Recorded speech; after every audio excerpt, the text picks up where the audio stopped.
So thank you and welcome to the the Circular Design Lab webinar that we're doing today. Just to let you know, this is our first webinar that we've done, so bear with us and hopefully there won't be any technical issues. The Circular Design Lab, just to let you know, is an educational and teaching platform offered by the Centre for Circular Design at the University of the Arts London. It's something that myself and Laetitia, who is there, who's going to be doing this webinar, have put together specifically for students.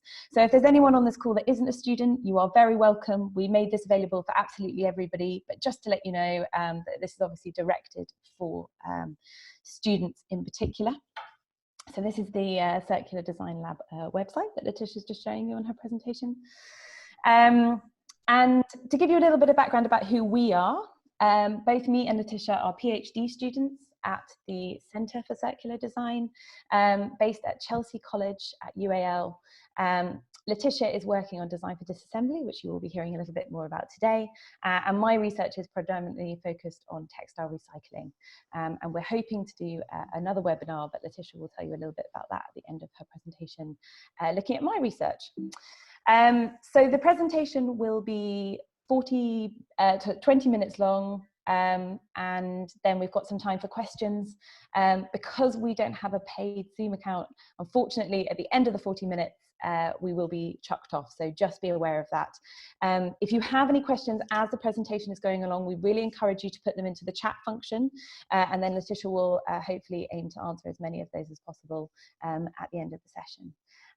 So without much further ado, I pass you on to Laetitia. All right, so hi everyone. Like Catherine said, we are both co-organising this Circular Design Lab, and we just really wanted to use this opportunity of being forced online to try and sort of find new ways of communicating with the student audience and opening up the research that's happening at the Centre for Circular Design through our own PhD researchers to sort of broader audiences.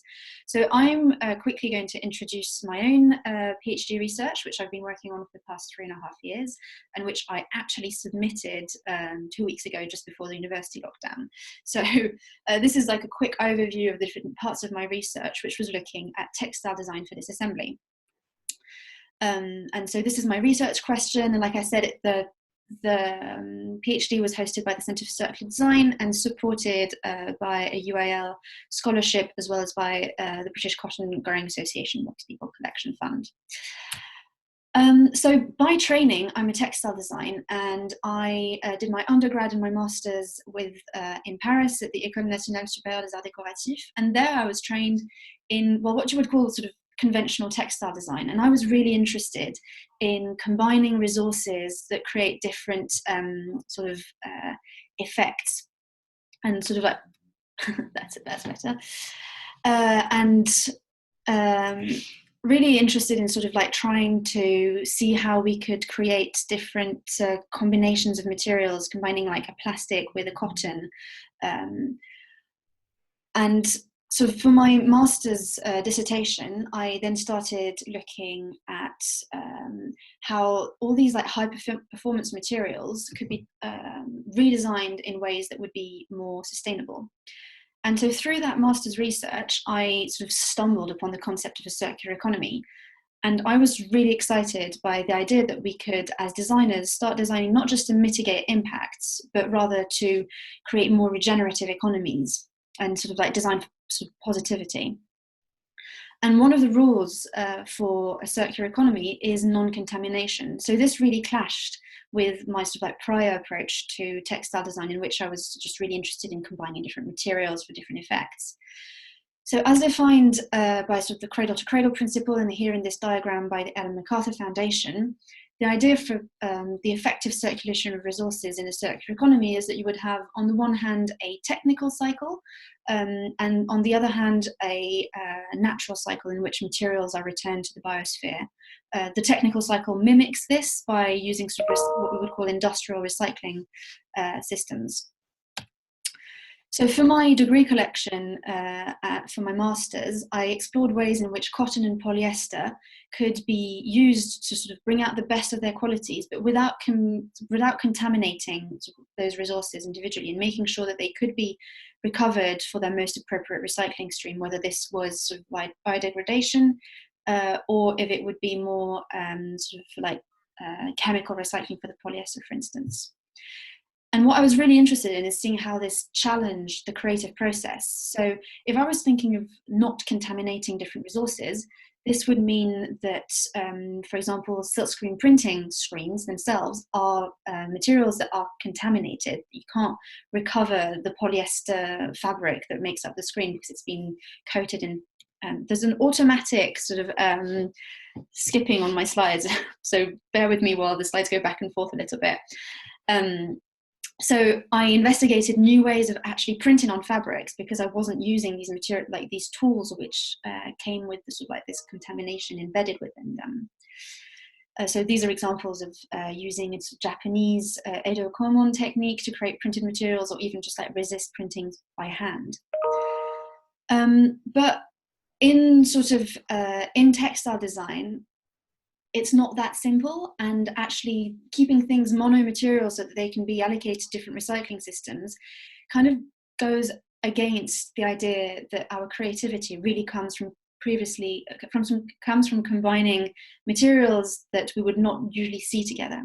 So this was what I really wanted to explore in my PhD research. How could we allow for recyclability while still allowing for this creativity through combination? So in this sense, I was exploring why we would be blending materials, and a lot of the literature at that point actually looked at sort of the performance of blends and the ways that they would compensate for sort of different weaknesses in different resources, or how they could be a way of reducing costs. But I was really interested in the last point that we can see in this list, and understanding how blends are part of the creative textile design approach, and how we could change this. So my first step in my research was actually trying to understand what a blend would be for a textile designer, and adapting the literature, which I was finding sort of like very much related to sort of engineering and performance kind of approaches, and taking it into my own sort of designer hands. So this slide here represents a series of models of blends, which use an enlarged scale to represent the different ways in which designers would be combining different resources, and in this way understand how we might actually challenge the ways in which we are combining these resources. This led me to create a hierarchy and trying to understand the different levels of complexity in blends. And one of the important things in this exercise was actually to pinpoint where design skills were the most appropriate to use. So in this case, I was like really interested in the level 1, in which the materials that we blend and that we combine can actually be identified, and we can sort of understand their material and aesthetic qualities as we see the combination material. So the way that I decided to try and address this problem and to challenge the way that we would be designing combination of materials is through design for disassembly. So design for disassembly is already quite established in the field of engineering, or sort of electrical and electronic product sort of industrial design, mainly because those are areas in which there are a lot of toxic materials that might be sort of involved in a complex product, or in other cases there are materials that are very rare and that need to be recovered, or that and design for disassembly has been developed as a way of responding to regulation. So this is what the research that I was seeing in design for disassembly looked a lot like, and this felt very, very far from my experience of assembling soft materials. So I set out to doing this literature and practice review, and trying to understand different ways in which design for disassembly had been explored in different products. So in these 3 examples, we can see 3 different ways of using design for disassembly approaches in different types of products. So we've got, for example, a computer that can be taken apart and allow for the repair of individual parts rather than having to replace the whole unit. The example in the middle is actually one of the poster examples for the Ellen MacArthur Foundation for Design for Disassembly, in which this chair has been designed so that each of its components, sort of mono-material and recyclable components, can be taken apart and recycled appropriately in less than 5 minutes and using no specialist tools. But as I was exploring all these different examples of design for disassembly, I was also seeing ways in which the disassembly could lead to expanded functions. So in the case of the IKEA refugee shelter, design for disassembly isn't necessarily used for recycling purposes, but it leads to increased functionality of the product and also to like more adaptability.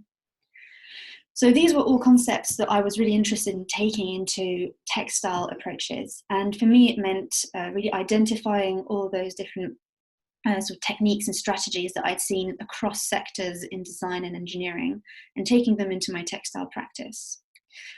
So in this instance of like really textile prototyping using weaving and laser cutting and hand assembly, as well as hand felting techniques, I was responding to the idea of trying to replicate effects that had been identified in two very problematic materials when it comes to recycling, which are laminated materials and materials that contain elastane within them. So those two materials, for multiple reasons, are quite hard to recycle in current recycling systems. So I was trying to find ways in which we could have sort of laminated effects or elasticity embedded within materials, but allowing for the different elements within those fabrics to be taken apart. So the example that we're seeing here is sort of a scale effect of lamination, but the black scales can be completely removed from the cotton-based cloth using a soluble thread. Similarly here, the elasticity of the fabric is actually added sort of as an extra layer and can be taken away at the end of the product's life. I also explored different ways of like using some modular pieces of fabric to create layered or sort of patched textiles that could then be taken apart. So all these materials are using placeholder components to really create a repertoire of different ways in which layers or components of fabrics can be assembled and then be taken apart for recycling or repair or recovery at the end of the product or material's life. What I also found that was really interesting is that, as I said at the beginning, textile for disassembly was almost inexistent in that form when I started, and having samples at hand meant that I could use them as sort of like tools in workshops or sort of like a way to communicate with other experts in the field about what textile design for disassembly could be. And one of the things that came out of these conversations with these samples is, as said by Freddie Baumler, who's the CTO of Climatex, who are like the only company to date to create a textile design for disassembly. It's not just about designing for end of life and for recyclability. What is really important is to have added value to the use phase, so that the product can have a competitivity and can be used to replace currently problematic materials. So this was an idea that we tested through the application of all those sort of different disassembly, textile for disassembly techniques in a jacket concept. So at this point, I was extremely lucky to be able to take part in the Mistra Future Fashion project, in which I collaborated on Professor Becky Early's service shirt concept, in which we were exploring ways to use, to basically extend the life cycle of a shirt through different overprinting techniques. So the idea is for this shirt to last for 50 years, and it starts with a white shirt, which is then overprinted several times. And in the next phase, this is where design for disassembly comes into play, with sort of how the techniques are used to assemble the shirt. So like the last version of it in the black here is sort of slit down the middle and then turned around so that it can become the lining of this jacket and extend the sort of use of the materials even further.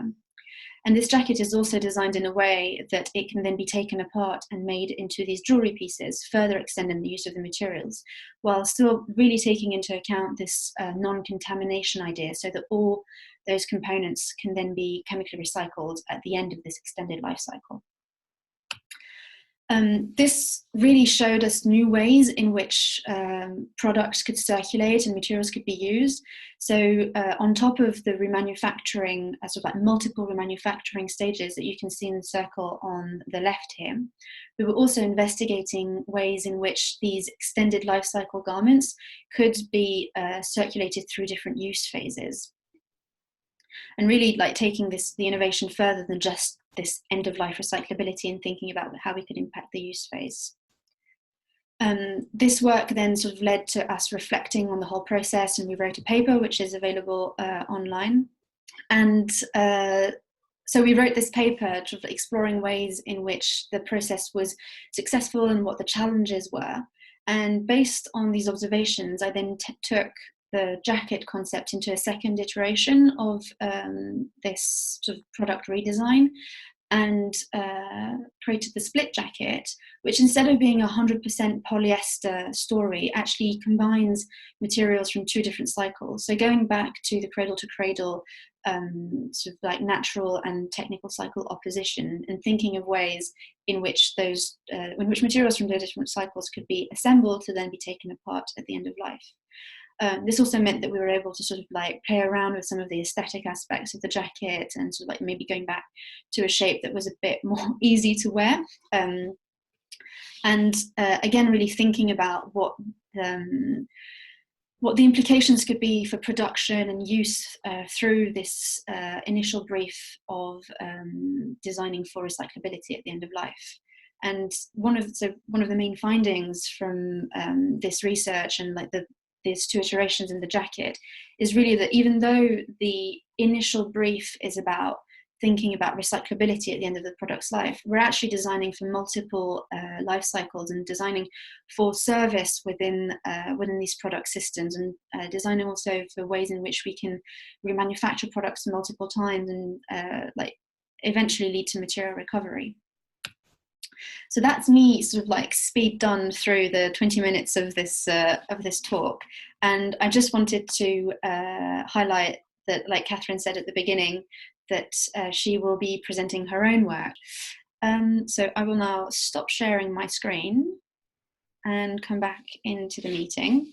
That was really sort of like whiz through the whole PhD project, and feel free to ask any questions at this point. So, like I said, Professor Rebecca Early and I wrote a paper based on the first iteration on the jacket that had been like all those different shirts, and then was transformed into a jacket and jewellery. And what was really interesting for us to sort of investigate in that project was how designing for a circular system with different designers involved in all the different remanufacturing stages actually meant that we had to think the design process as circular rather than linear. So when we were making sort of like the jacket and the shirt prototypes simultaneously, we realized that because each designer in this manufacturing cycle, was using the end of life of the previous stage of the garment as the raw materials for their own design process, we actually ended up stuck sometimes where we were finding that, oh, I needed to know what the jewelry shapes were going to be so that I could design them into the jacket shape. But then we also needed to have like the pattern for the shirt so that could inform the jacket change. And we all ended up in this kind of like lock through the design process. That was one of the really interesting parts of sort of analysing the different challenges that there were in that kind of use of circular design in fashion prototyping.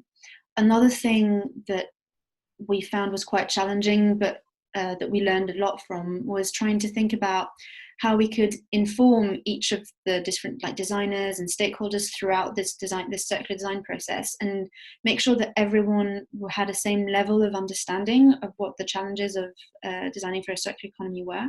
And this was one of the really important things, especially when designing in different phases like this, and sort of having to manage everyone's different levels of implication in the project. It was actually having a very clear brief about what we mean by circular design was something that was really important in terms of communications. So in my research, I explored design for disassembly and making textile design samples for disassembly in 2 different scales. So one of those scales was through assembling different fabric components, and the other scale was by assembling different yarn components. So the quick examples that I showed you, like the first quite close-up photos, were using the yarn scale, where I was actually weaving a thread that could be dissolved and that would allow for the release of the different parts of the material. And then the other stuff with laser cutting was like more fabric component scale. So in terms of knitting, it's not actually something that I investigated within that project, but the techniques that I developed in weaving could completely be applied to knitwear in sort of effects of like having a 2-layered material that would be connected by a thread that can be dissolved. And that's something that I'd experimented with like before this project, but that didn't actually come into the PhD itself. My answer to that is sort of like in the middle, because I haven't worked with recyclers at the end of the process, because I sort of like stopped it as the redesign phase, sort of like looking at how my design for disassembly process had given sort of improvements over existing problematic products such as the jacket.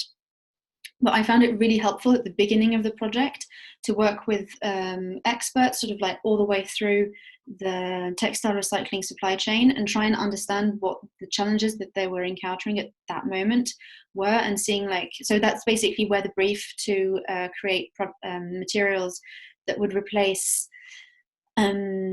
either a sort of laminated fabric or fabric with elasticity. So that's where that came from like these series of conversations with experts in recycling. It's definitely something that can come sort of like in the next phases of the project, and that would be something that would be really interesting sort of like to take like further now that the PhD is parked. And what I was trying to sort of like get to with the sort of like textile design for disassembly methods was also sort of creating a fairly abstract sort of blueprint that could then be applied to different types of recycling systems, to different types of materials, without being limited to like a specific material range or a specific recycling context. There are some different companies that are actually doing that at the moment. So you might know of Circular Fashion Systems in Berlin, who have been investigating ways in which to design for circularity. And the way that they do it, for example, is by actually creating a relationship with different like specific recyclers. So they've created design guidelines which like give you different indications in terms of like how you should design a product so they can be the most circular as possible. And as you're sort of like setting up your design through their tool, you actually like a choice of material will directly to a specific recycler. So that could be a way of like applying those ideas in the future.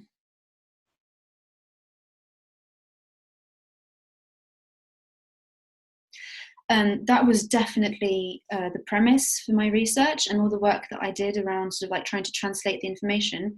What I was finding is that basically there was a problem in the status quo in terms of creating blended materials. We know that we have a lot more trouble recycling materials that are made of combinations of different resources. So the question is like, why are we still doing it? And what I wanted to do through my research was try and suggest an alternative that could still have that sort of like creative element to it. So there's a lot of research that's been done. I mean, there has been research done around designing for monomateriality, and like that is one way of designing for recycling, which enables any kind of product to be returned to an effective recycling route in like a more effective way. And so I just really wanted to add an extra tool that would come like right at the beginning of the design process and like give this sort of like sustainability, like new sustainability tool that could really be embedded from the very start, and allow us to sort of have that creativity and design for recycling combination.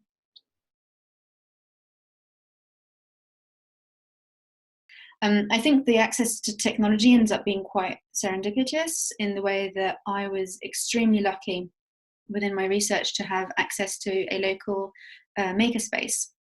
So I used to live in southwest London, and I had access to the Ham Maker Lab, and that was just a really brilliant way of being able to just like keep on making. So that's why a lot of my research ended up being using laser cutting and sort of like hand assembly, and that also sort of responded to my own design sort of like personality, and that was a tool that I'd used before. And one of the things that I also found really interesting in using that tool is that it really forced me into sort of like larger scale textiles, which was an interesting way of actually making this design for disassembly quite deliberate and a huge part of the aesthetic of the materials that I was creating. That wasn't part of my research, but I think that's also something that's really interesting, because we consider, I mean, color is also a contaminant in multiple different ways. And actually, I really recommend that you come and tune into Catherine's talk on the 20th of April. Now we've made that clear. And sort of understanding how color can be a contaminant in mechanical recycling, for example, when we don't go to chemical and we can't sort of like take dyes and things out. So that, yeah, like I said, that wasn't really part of my research, but trying to see how maybe assembling different materials in different colors could lead to more effective recycling streams for mechanical recycling could be something interesting to take further.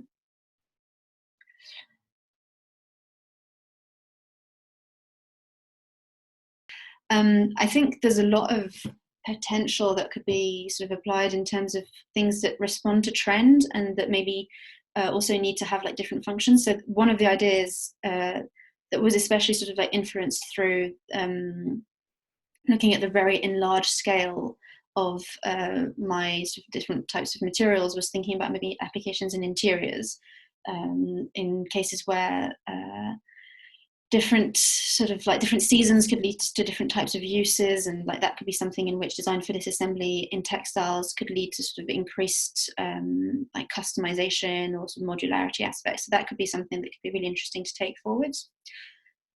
Also, in terms of like future applications, one of the things that I've been interested in is using different types of materials. So like I said, I developed the samples as a sort of repertoire of techniques, and the materials that I showed you, like the samples that I showed you prior to the two jacket examples, really use just placeholder materials where the actual recyclability of the material wasn't central to the development of the sample. But this is so that it can be used and applied in different types of recipes with different materials. So I then started experimenting with assembling biocellulose with polyester, for example. And what I was interested in there was trying to see how materials with very different types of lifespans could be combined.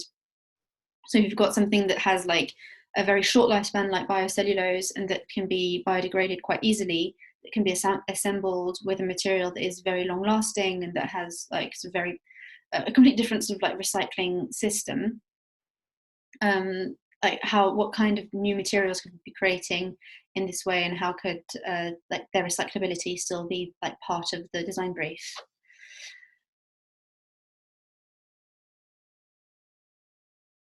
So no, I'm not in my writing up period. So I was extremely lucky in my research that I got full-time funding for the first 3 years. So like I said, I got a UAL scholarship mainly, and was supported by a separate trust. And so I went into writing up. So for those, I think most people here are at our UAL sort of students or staff, but just a quick clarification in case that's not clear for everyone. The University of the Arts London has what they call a writing up status, in which you have to have basically your first draft completely written, and that includes introduction, conclusions, etc. And that allows you to move into writing up status, which means that you're not paying any fees anymore, that your supervision hours are like reduced to only 5 hours with one of your supervisors rather than 2. And that just gives you time to sort of like finesse the text before actually going to submission. So I started my writing up period in October 2019, and I submitted 6 months later, and I'm now in the process of waiting to organise my Viva, which might have to be online. So we'll see how that goes. So I hope that sort of like clarifies the process. And like for anyone like doing a PhD or thinking about doing a PhD at this stage, like the last stages tend to be quite extended. Obviously, at this point, I'm not only working on my PhD. There are a lot of other things that sort of like fill the gaps. For instance, I mean, like this this series of PhD webinars is part of the Postgraduate Community sort of series that we're working on, and that's one of my roles at the University of the Arts London, is that I work with Abigail Fletcher, who might actually be here somewhere, and Rachel Lacken on postgraduate community programs. So yeah, like to go back to my point, the last phases of the PhD tend to be quite stretched out, and there's a lot of time that passes between each milestone, as opposed to like the more intense work, especially working full time in the first years.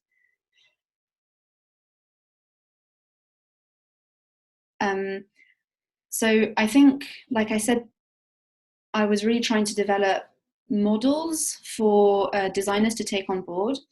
And definitely the next stages now are to try and communicate this to designers and actually take it as a sort of like case-by-case approach into different brands. We actually had a little bit of experience in that matter when we worked on the service jacket concept, because this was done as part of a design researcher in residency program as part of the Mistra Future Fashion project, which the Centre for Circular Design was taking part in. And in this sort of design researcher in residency program, we're working with a brand called Philippa K. And the idea was really to come in and challenge the ways in which the design team was working and trying to like take these ideas a bit further. And I think this is something that can like then be taken further into different brands and sort of like try and respond to specific challenges as like exactly as a case by case. There's also a lot of work that can be done specifically in the types of sort of connections. I have been sort of like looking at working with an SME in Italy of looking at ways in which we can actually think more of the design for disassembly concept rather than the actual technical combinations and connection techniques. And like one of the things that they were particularly interested in was the way in which we were thinking of sustainable materials as part of a sustainable product system. Because we know that, I mean, a material will never be sustainable if it is applied to a product which like might actually contaminate it and reduce its recyclability, or if the actual production and processes that we're using sort of like reduce the overall sort of like beneficial impact of the product. So one of the ways in which we can use design for disassembly to be an integral part of the designing for circular systems is sort of actually thinking of it as a hinge and a way of sort of like releasing the potential of individual materials within a product system. Thank you, Laetitia. Yeah, no, I just wanted to ask the very final question before we all go for you. And that question I put on the chat was, what advice would you give students working on projects similar, I guess, to yours, but wanting to use techniques like yours to be able to disassemble? And that might be textiles, or it could be other materials, especially when you come across challenges, because I know that you spoke a little bit about that in the questions, but also in your presentation. So just before we finish and we leave everybody, what advice would you have for students or anyone looking to kind of use these techniques and overcome challenges? So that's really interesting, and I think it's like that's one of the interesting things that can be taken out of like a PhD project in general, is trying to think about the methods that are used and how those can be translated to other practices. So in this case, I was using a redesign approach in which the first thing that I did was really to understand deeply what the problem was. And I think that's something that students can apply also. They want to challenge the ways in which they are sort of like creating materials and try and make those more sustainable. Actually try and break their systems of like designing and of thinking apart and see what the leverage points could be, where they could implement change and like use all the design for sustainability tools that are out there to sort of rebuild that system of designing from scratch. Does that work? Yeah, thank you so much. Yeah, thank you so much, everybody, for coming along to our webinar. Thank you very much, and everybody have a really great day. Thanks. Goodbye.